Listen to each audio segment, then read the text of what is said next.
Captain Jake Morrison stood on the bridge of the UES Liberty and watched the stars through the main window. After 300 years of dreaming, humans had finally built ships that could travel faster than light. This was their first trip beyond the solar system. Jake felt excited and nervous at the same time. "Captain, we are coming up to the Ross 128 system," said Dr. Lisa Kane from her science station. She was the smartest person Jake knew. Her job was to study any alien life they might find. The planets look empty, no signs of cities or technology. Commander Rick Stone checked his weapons panel. He was a military man who always worried about danger. "Everything looks quiet, sir, but we should stay alert." Jake nodded. Earth's government had sent them to explore and make contact with aliens, if they found any. So far, they had only found empty planets and rocks floating in space.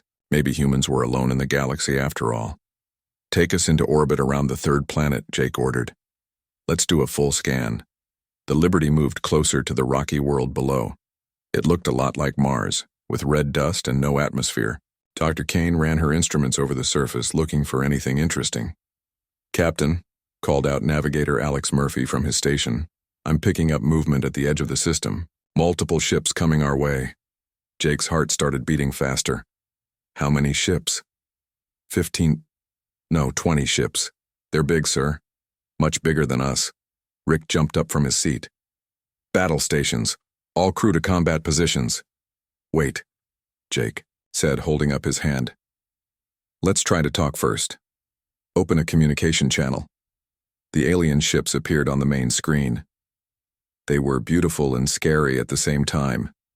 Each ship was over a mile long and shaped like a crystal. They glowed, with blue and purple lights.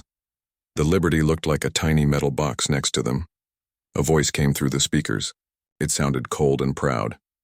"Unknown vessel, this is Admiral Zethkar of the Galactic Empire. You are in restricted space. Identify yourself." Jake stepped forward. "This is Captain Jake Morrison of the United Earth ship Liberty. We are explorers, from the planet Earth. We come in peace." There was a long pause. Then the alien voice spoke again, but this time it sounded amused. "Earth? We have no record of this world in our databases. What species are you?" "We are humans," Jake replied. "This is our first time leaving our home system. We're looking for other intelligent life." Laughter came through the speakers. Not friendly laughter, but the kind that made Jake's skin crawl. "Humans. How primitive. Tell me, Captain Morrison, how long has your species had faster-than-light travel?" "About 6 months," Jake answered honestly. More laughter. "6 months? And you think you can just fly around the galaxy as you please? This entire sector belongs to the Galactic Empire. We have ruled here for over 10,000 years." Dr. Kane leaned over to Jake and whispered, "Captain, I'm reading their ship signatures. Their technology is at least 500 years ahead of ours." Admiral Zethkar continued talking. "Captain Morrison, I will make this simple for you. You and your crew will surrender your ship immediately. You will be taken to an Imperial processing station where you will be educated about proper galactic law. Your species will be brought into the Empire as a client race. You will serve us, and in return we will protect you from the dangers of space." Jake felt anger rise in his chest. "We're not looking for masters, Admiral. We're free people exploring the galaxy." "Free?" The alien's voice turned sharp. "There is no such thing as freedom in the galaxy, human. There is only order under the Empire or chaos in the void. Choose." Rick grabbed Jake's arm. "Captain, we can't fight them. They have 20 ships." Jake looked around his bridge. His crew was scared, but they were also angry. These aliens thought they could just take over because they had bigger ships. Jake thought about Earth and all the people there. Did they deserve to become slaves just because some empire said so? "Admiral Zethkar," Jake said into the communication system. "My answer is no. We will not surrender our ship and we will not surrender our freedom." The silence that followed was deadly. When the alien spoke again, his voice was full of cold rage. "You dare refuse the generous offer of the Galactic Empire? No species has ever been so foolish. Very well, human. You have chosen your fate. All ships prepare for attack. Admiral Zethkar commanded his fleet. Disable their engines and capture the crew alive. They will serve as an example to their species. Shields up, Rick shouted. All power to engines. The alien ships opened fire. Beams of purple energy hit the Liberty's shields. The whole ship shook like it was in an earthquake. Sparks flew from control panels. Shields down to 60%, Rick reported.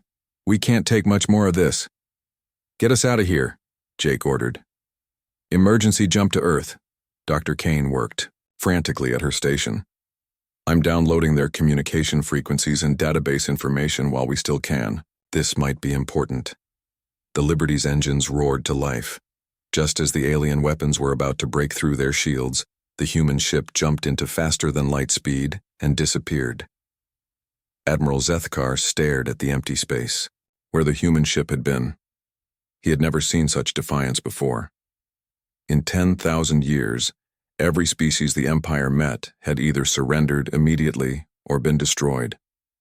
These humans were different. He opened a communication channel to Imperial Command. This is Admiral Zethkar. I am requesting a siege fleet to be sent to the human homeworld. These creatures must be taught their place, a voice answered from the Imperial capital. How many ships do you need, Admiral? Send 200 ships, Zethkar replied. These humans need to learn what happens when someone defies the Galactic Empire. Meanwhile, the Liberty raced through space toward Earth. Jake sat in his captain's chair, thinking about what had just happened. In one day, humanity had made contact with aliens and made enemies of a galactic empire. Earth needed to know what was coming. How long until we reach Earth, he asked. 6 hours, Captain, Alex replied. Jake looked out at the stars rushing past. Somewhere behind them, alien warships were preparing to attack his home. Earth had no idea what was coming. They had no weapons that could fight ships like those crystal giants. Dr. Kane, what did you find in their databases? Jake asked. Lisa looked up from her computer. Captain, the Galactic Empire has conquered over 3,000 different species. They rule most of the galaxy. But there's something strange in their records. What? They haven't fought a real war in over 5,000 years. Every species they meet either surrenders or gets destroyed quickly. They're used to easy victories. Jake smiled grimly. Maybe the Empire was in for a surprise. Humans had been fighting wars on Earth for thousands of years. They knew how to fight when their backs were against the wall. Get ready, Earth, Jake whispered to himself. War is coming. The Liberty burst out of faster-than-light speed near Earth.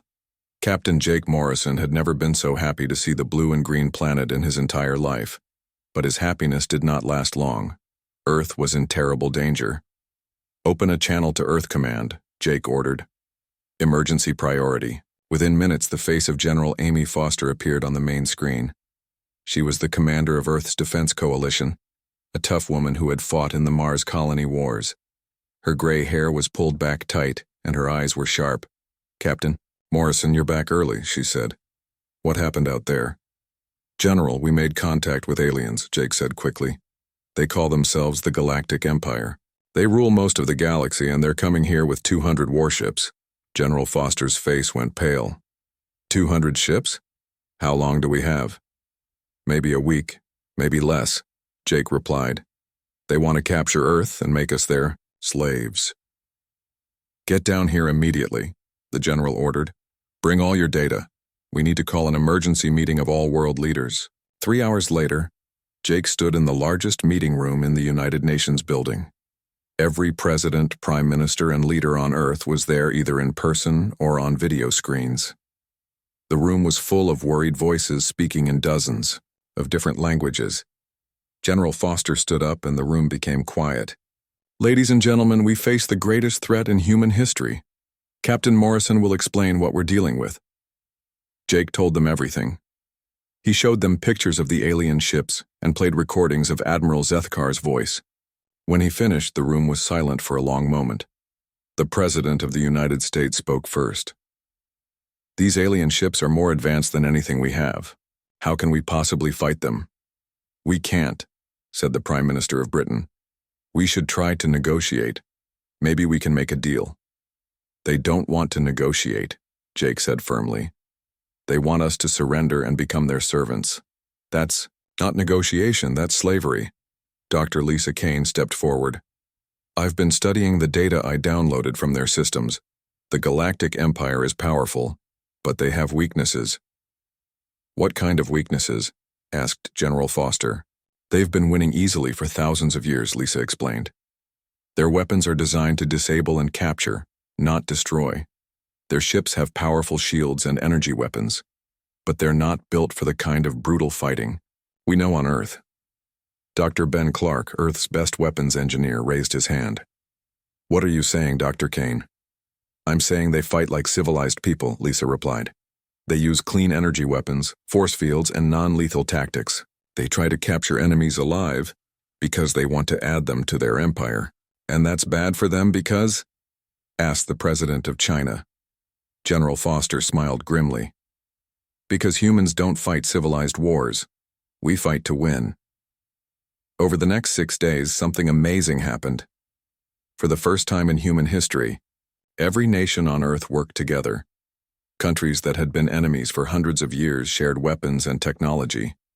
The European Union sent their best engineers to America. China shared their manufacturing plants with Japan. Russia gave their nuclear submarines to the defense fleet.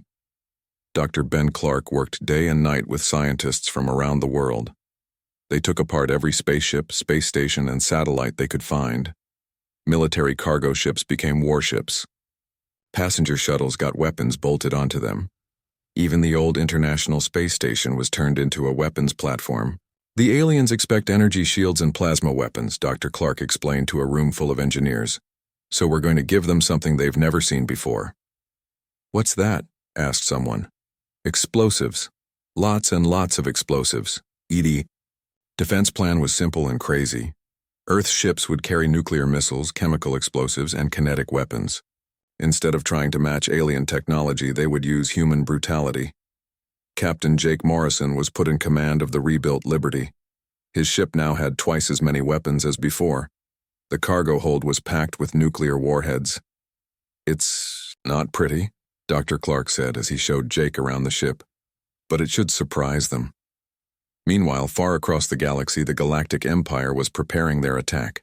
Admiral Zethkar commanded a fleet of 200 crystal ships. Each one was a mile long and carried enough firepower to level a city. This will be the easiest conquest in Imperial history, Zethkar told his officers. These humans have barely achieved spaceflight. 200 ships should be massive overkill. Senator Zarath, an insect-like alien from the Imperial Council, was not so sure. She had been studying human history from their radio transmissions. Admiral, I think you should request more ships. More ships? Zethkar laughed. For one primitive world? Senator, you worry too much. These humans have fought 10,000 wars on their single planet, Zarath said, her 6 eyes blinking nervously. They have weapons we've never seen. Chemical explosives, nuclear fission, biological warfare. They even fight with sharp metal sticks. Primitive savagery. Zethkar waved his hand dismissively. Our shields will protect us from their crude weapons. Our energy beams will disable their ships before they can get close. But Senator Zarath was not convinced. She had read about human wars. The Battle of Stalingrad, where humans fought house by house for months. The Siege of Leningrad, where people ate rats to survive. The beaches of Normandy, where humans ran straight into machine gun fire. Admiral, she said quietly, what if they don't surrender? Every species surrenders eventually, Zethkar replied. When they see our power, they will kneel. Back on Earth, the final preparations were being made. Every human ship was loaded, with weapons and ready to fight. The crews were mostly civilians, cargo pilots, space station workers, and mining ship captains. They were not trained soldiers, but they were determined to protect their home. General Foster stood in the command center, watching the radar screens. Any word from our scouts? Yes, ma'am, reported a young officer. Captain Rogers in the patrol ship Defiant says the alien fleet is 2 hours out. Foster nodded. Send the message to all ships, battle stations. Around Earth, 150 human ships took their positions. They were not beautiful like the alien crystal ships. They looked like flying metal boxes covered in weapons, but they were crewed by humans who had decided they would rather die than live as slaves. Captain Jake Morrison sat in his command chair aboard the Liberty. His crew was scared, but ready. They had families on Earth, and they would do anything to protect them. "Captain," said Dr. Lisa Kane, "I'm picking up the alien fleet on long-range sensors. They're moving into attack formation. All ships, this is Captain Morrison." Jake spoke into his communication system. "Remember, we're not trying to win a pretty battle. We're trying to save Earth. Hit them hard, hit them fast, and hit them with everything we've got." The alien fleet appeared on the horizon like a collection of glowing jewels. They were beautiful and terrifying at the same time. Admiral Zethkar's flagship was twice as large as any human ship. "Open a channel to the alien fleet," Jake ordered. Admiral Zethkar's face appeared on the screen. His reptilian features showed confidence and amusement. "Captain Morrison, you have returned. I assume you are here to surrender your planet." "Actually," Jake said with a small smile, "we're here to send you home." Zethkar laughed. "With that pathetic collection of scrap metal? Human, you have 150 ships. I have 200 advanced warships. Surrender now, and your deaths will be quick." Jake looked around his bridge at his crew. They were all looking at him with determination in their eyes. "Admiral Zethkar, let me tell you something about humans. We've been fighting wars for thousands of years. We know how to fight when our backs are against the wall." "You're primitive. Weapons cannot penetrate our shields," Zethkar said mockingly. "Maybe not," Jake replied, "but let's find out." The battle for Earth began at exactly 1432 Earth time. Admiral Zethkar gave the order to attack, and 200 crystal ships opened fire with purple energy beams. The space around Earth lit up like the 4th of July. Captain Jake Morrison watched the alien weapons hit his ship's shields. The Liberty shook hard, but it held together. "All ships return fire," he commanded. What happened next shocked the Galactic Empire fleet. Instead of clean energy weapons, the human ships launched primitive missiles that exploded with nuclear fire. Kinetic railguns fired chunks of metal at incredible speed. Chemical explosives detonated against alien shields in bright orange flames. "What are they doing?" Admiral Zethkar shouted from his command chair. "These weapons are barbaric." The human tactics were unlike anything the Empire had ever seen. Instead of staying in neat formations and trading energy blasts, the human ships scattered in all directions. They moved like angry bees, swarming around the larger alien vessels. Captain Steve Rogers commanded a converted cargo ship called the UES Defiance. His ship was slow and ugly, but it was packed with explosives. "All power to engines," he yelled to his crew. "We're going straight at their flagship." "Captain, that's suicide," his engineer Kate Walsh shouted back. "Maybe," Steve replied, "but it's also going to hurt them real bad." The Defiance charged directly at Admiral Zethkar's command ship. Alien energy beams hit it again and again, but Steve kept flying forward. His ship was on fire and falling apart, but he did not stop. "Brace for impact," Steve yelled. The Defiance smashed into the alien flagship's side and exploded in a massive fireball. Both ships were destroyed instantly. Admiral Zethkar barely escaped in a life pod. He could not believe what he had just seen. "These humans are insane," he screamed into his communication device. "They're killing themselves to destroy our ships." But the humans were just getting started. Navigator Alex Murphy flew his small fighter directly into an alien ship's engine section. The explosion took out 3 Imperial vessels. Chief Engineer Kate Walsh's sister Mary commanded a mining ship that rammed an alien cruiser at full speed. Sub-Admiral Thekmore, one of Zethkar's commanders, watched in horror as human ships ignored all tactical sense. "They're not trying to win," he said to his bridge crew. "They're trying to take as many of us with them as possible." The Imperial fleet had expected a normal space battle. Ships would fire at each other from long distance.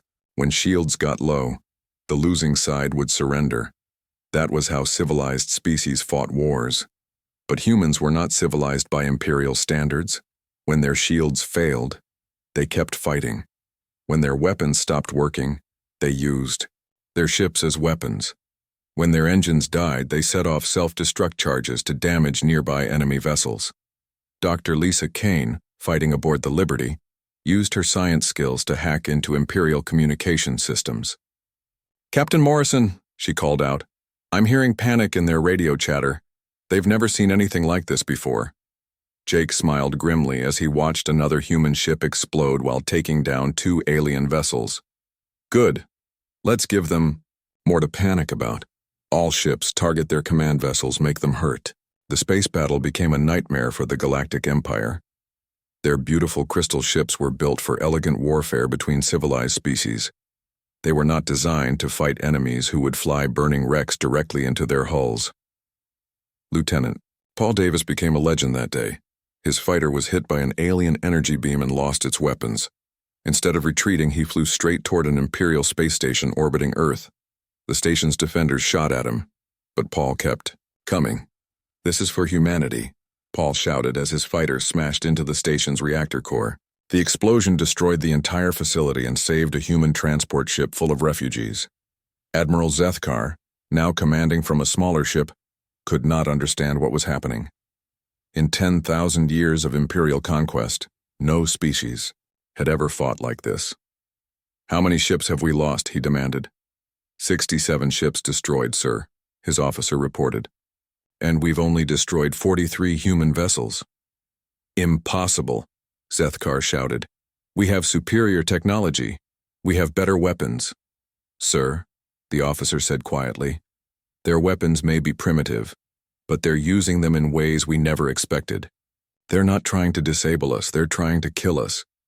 The Imperial fleet was learning a hard lesson about human warfare. Humans did not fight for glory or conquest.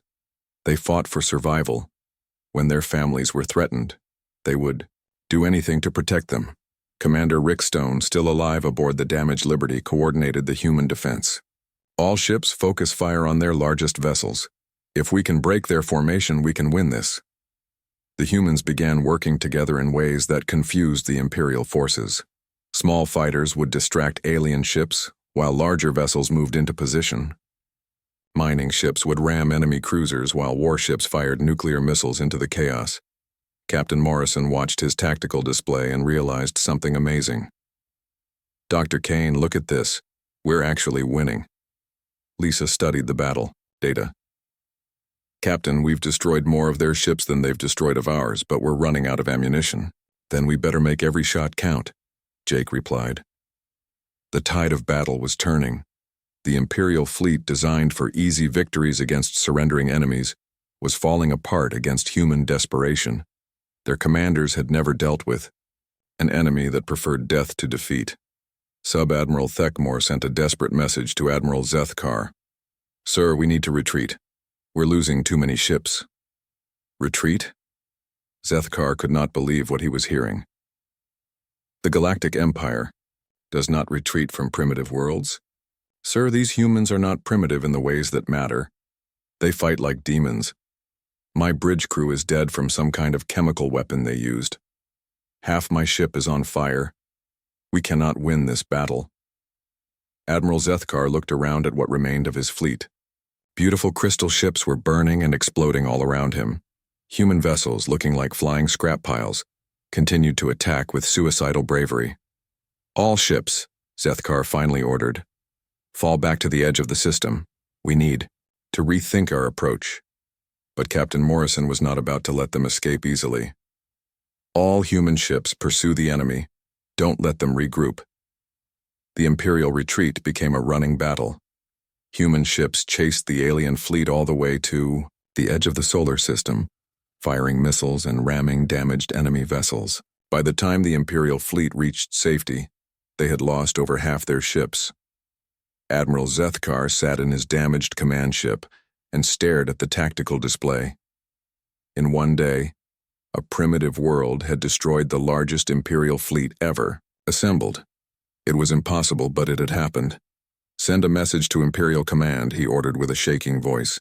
"Tell them we need reinforcements, lots of reinforcements." "How many ships should we request, Admiral?"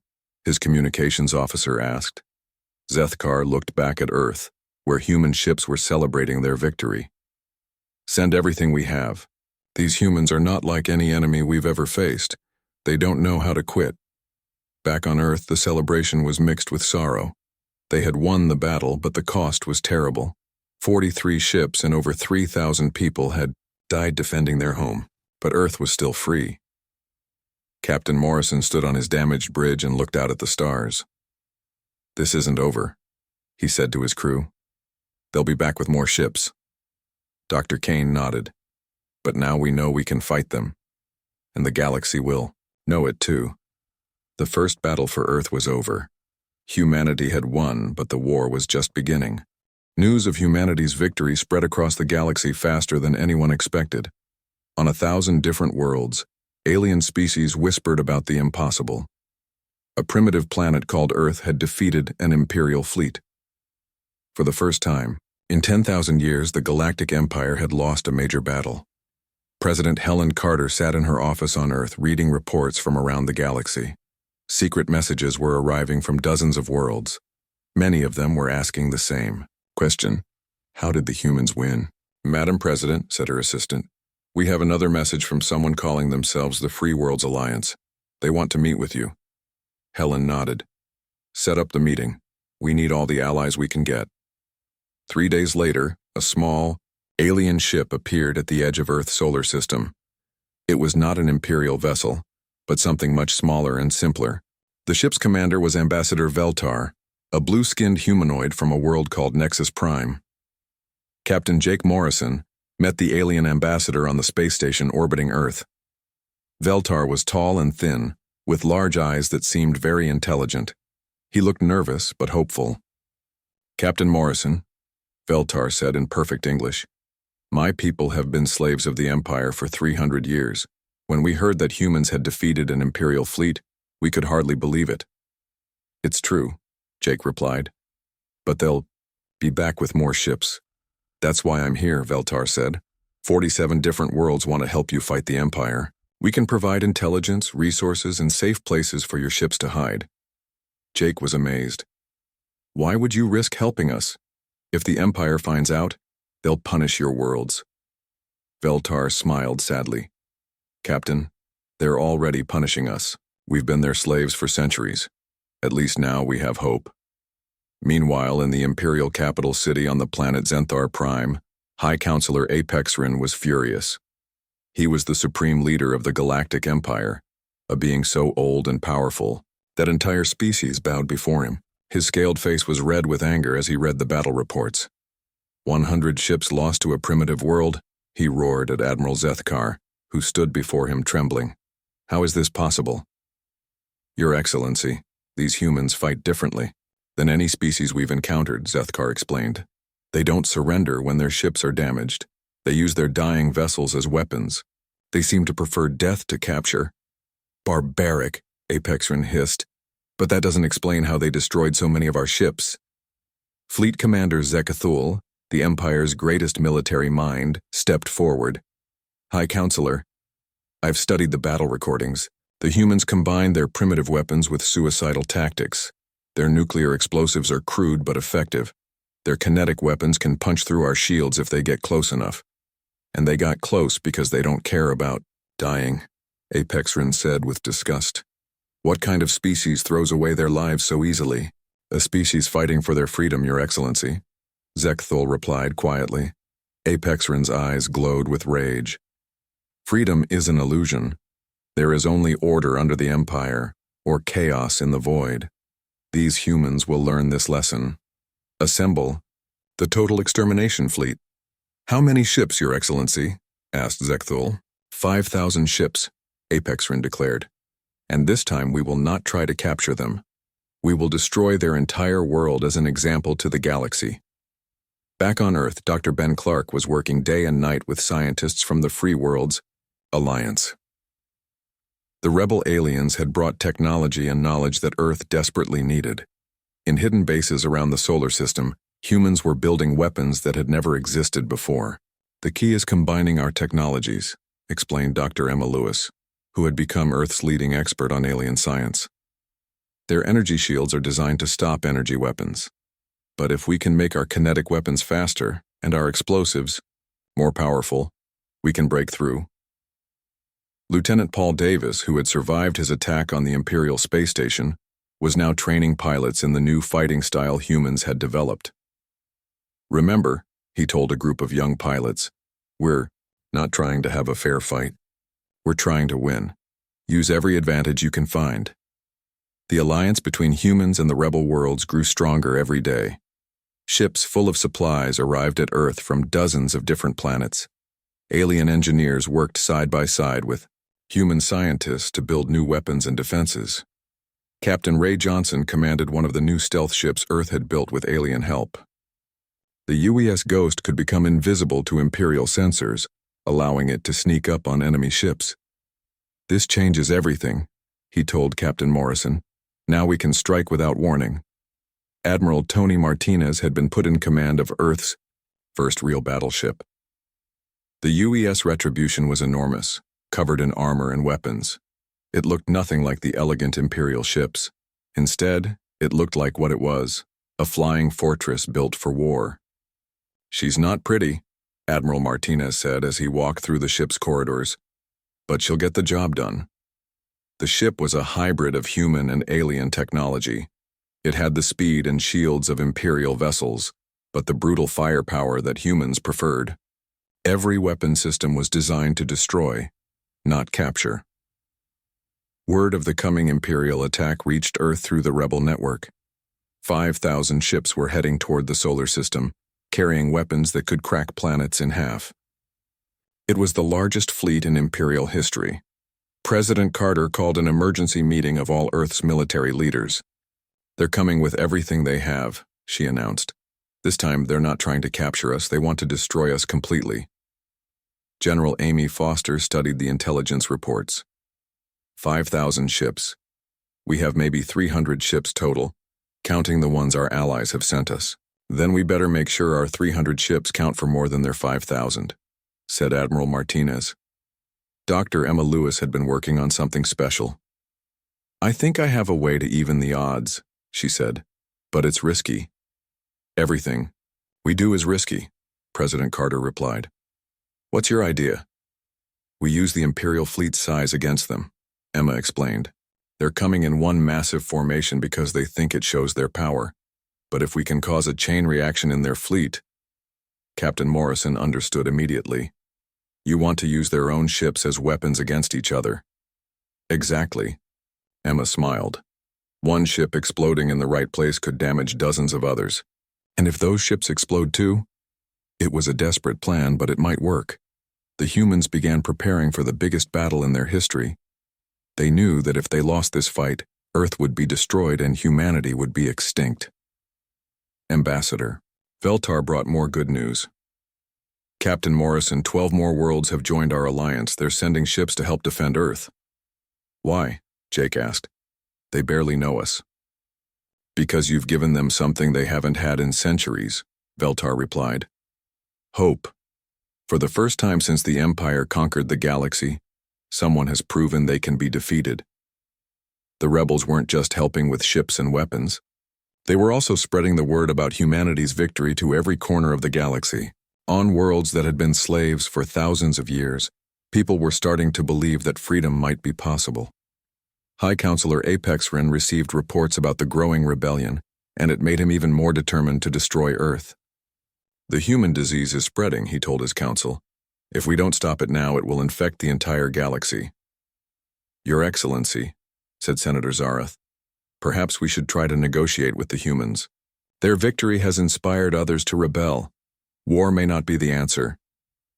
"War is always the answer," Apex Rin replied coldly. "The Empire has ruled for 10,000 years because we crush anyone who opposes us. These humans will burn, and their ashes will remind the galaxy what happens to those who defy us." The Imperial extermination fleet began its journey toward Earth. 5,000 of the most powerful warships ever built, carrying weapons that could destroy entire solar systems. At their head flew Apex Rin's personal flagship, a vessel so large it had its own gravity. On Earth, the final preparations were being made. Every human ship was armed and ready. The rebel allies had positioned themselves throughout the solar system. Dr. Lewis's secret weapon was installed and tested. Admiral Martinez stood on the bridge of the Retribution and looked out at the stars. Somewhere out there, the largest military force in galactic history was coming to destroy his home, but humanity was ready to fight. All ships, he broadcast to the combined human and rebel fleet. Remember what we're fighting for. We're not just defending Earth. We're fighting for the freedom of every species in the galaxy. The stage was set for the final battle. The fate of humanity, and perhaps the entire galaxy, would be decided in the space around a small blue planet called Earth. The Imperial extermination fleet arrived at Earth like a storm cloud covering the sky. 5,000 crystal ships stretched across space in perfect formation. Each vessel glowed with deadly energy, and together they looked like a galaxy of angry stars. High Counselor Apexrin sat on the bridge of his massive flagship, the Eternal Dominion. The ship was 5 miles long and carried enough firepower to destroy 100 worlds. He stared at the small blue planet ahead and smiled coldly. "Begin the attack," he commanded. "Turn this world into dust." But then something happened that no one in the Imperial fleet expected. From behind Earth's moon came a ship that made every alien sensor scream warnings. The UES Retribution emerged from its hiding place like a metal mountain moving through space. Fleet Commander Zek Thul stared at his tactical display in shock. "High Counselor, what is that thing?" Apexrin studied the massive human ship. It was ugly and angular, covered in weapons that jutted out at strange angles.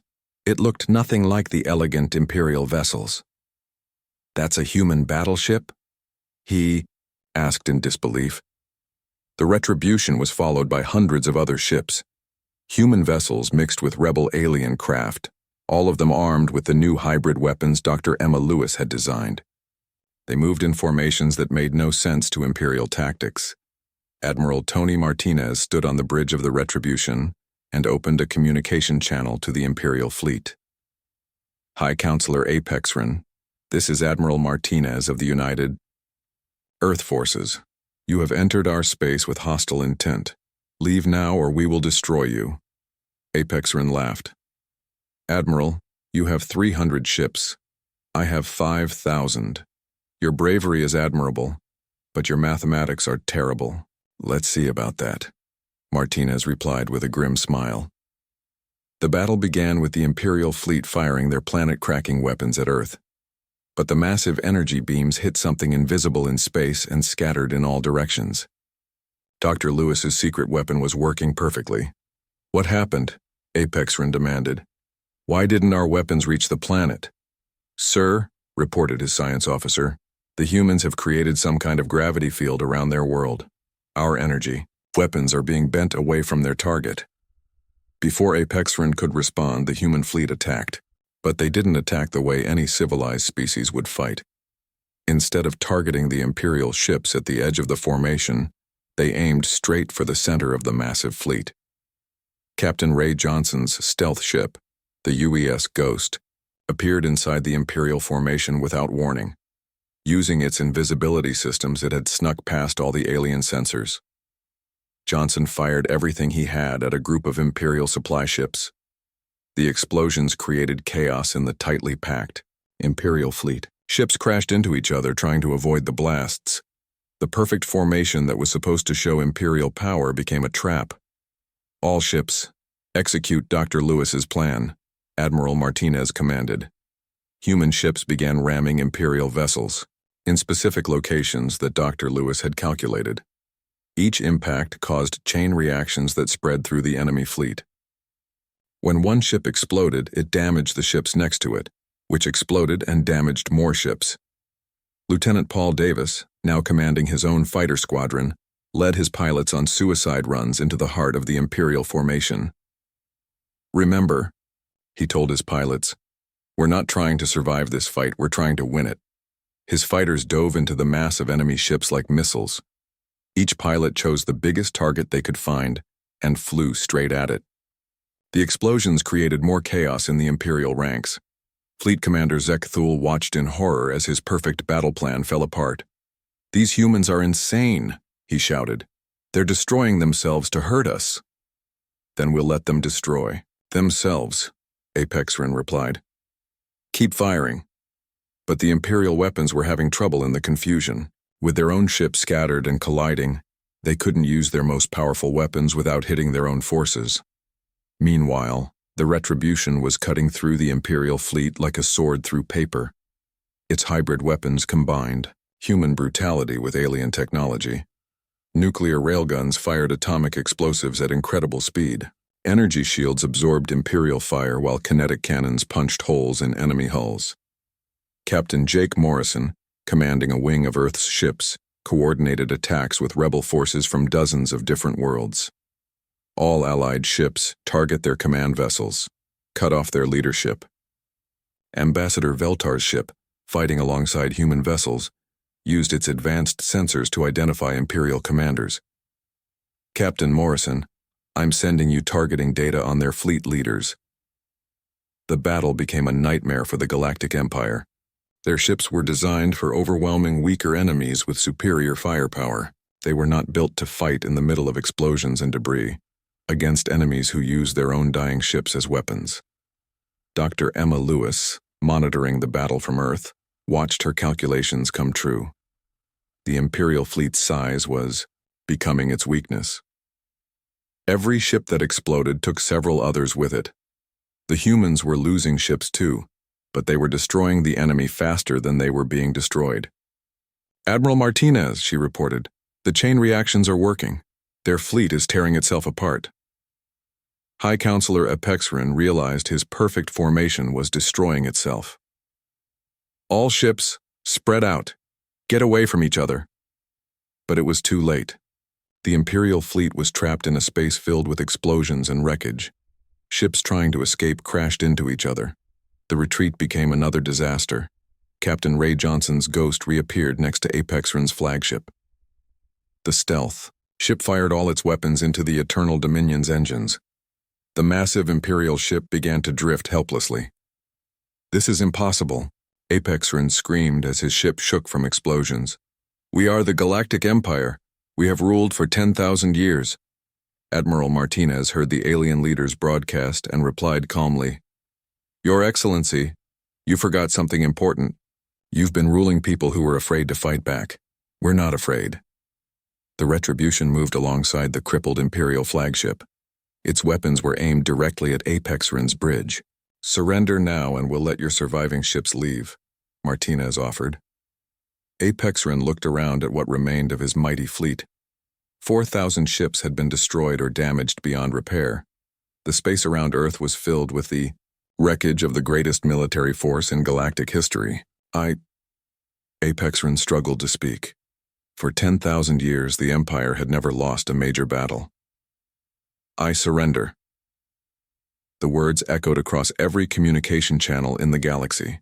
The supreme leader of the Galactic Empire was surrendering to a primitive world that had achieved spaceflight less than a year ago. But Admiral Martinez wasn't finished. Your surrender is not enough, Apexrin. You will broadcast a message to every world in the galaxy. You will officially recognize the independence of any planet that wants to leave the Empire. That would destroy everything we've built, Apexrin protested. Yes, Martinez replied. That's the idea. With Imperial guns pointed at his head, Apexrin had no choice. He sent a galaxy-wide broadcast declaring that any world could leave the Empire without punishment. Within hours, thousands of planets declared their independence. The Galactic Empire, which had ruled for 10 millennia, began to crumble. Some worlds formed new alliances. Others chose to remain independent. A few regions stayed loyal to what remained of the Empire, but it was now just one government among many. Earth became the center of a new alliance called the Free Worlds Coalition. Captain Morrison was promoted to admiral and put in charge of the coalition's military forces. Ambassador Veltar became Earth's first alien diplomat. 1 year later, Admiral Morrison stood in his office on Luna Base and looked out at the stars. Ships from dozens of different species came and went from Earth's orbital stations. Humans and aliens worked together building new technologies and exploring the galaxy. Dr. Emma Lewis knocked on his door. Admiral, we have a request from the Andromedan Federation. They want to join our coalition. Morrison smiled. Another species that wants freedom instead of empire? It seems your example is spreading beyond our galaxy, Emma replied. Morrison thought about how far humanity had come. A year ago, they were alone in the universe. Now they were part of a galactic community based on freedom instead of conquest. You know what the best part is? Morrison said to Emma. We didn't have to conquer anyone to make this happen. We just had to show them it was possible to fight back.